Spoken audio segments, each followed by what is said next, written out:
Well, it could be another 3 weeks before we crown the NBA champion, but the votes have already been cast for the league's most valuable player. And here to make tonight's presentation, Arlene Weltman, the Vice President of NBA Properties, and Frank Judd, Edge Product Manager. On behalf of S.C. Johnson & Son, makers of Edge Gel, I'd like to congratulate you on winning the 1988 Edge NBA Most Valuable Player Award. In just your 4th season, you've established yourself as an intimidating force on both ends of the court, leading the Chicago Bulls to a 50-32 record, their best in 14 years.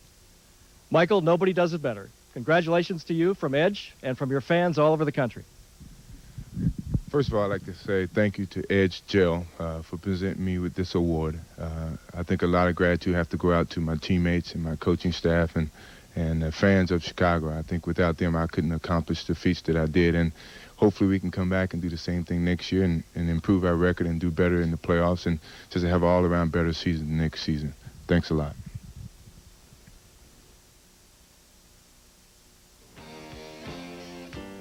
Edge NBA Most Valuable Players, Michael Jordan of the Chicago Bulls, thanks for being with us. Sure, no problem. You've had time now to reflect on the season. What will you remember most about this past year? So great season for you.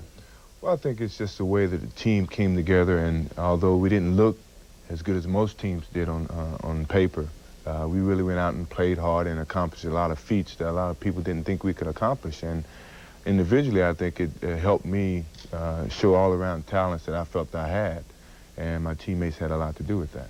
Boston at times has had trouble scoring against Detroit. You went out, had 50 points one night, 55 the next. Why were you able to exploit their defense so easily?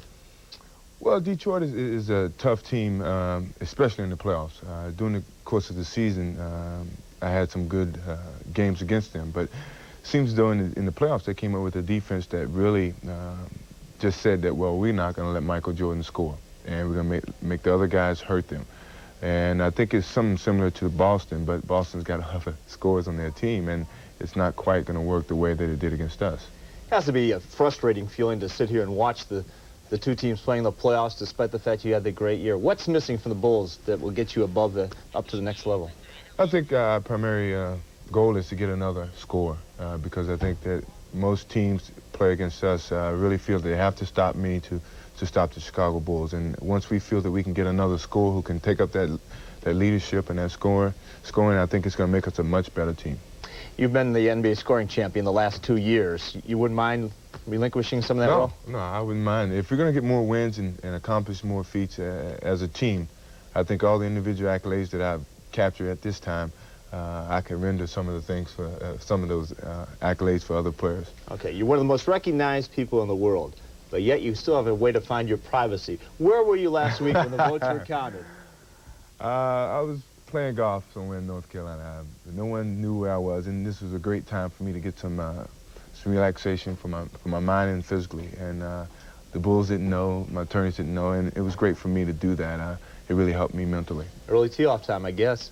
How is your golf game? It's improving. I wish I can still be playing basketball, but right now I think my golf game is improving as well. Coach's notes are here. Is he better at keeping score now than he was at the beginning of the year? He's still got the ugly handwriting that he always had. But he's got a 14-point spread right now.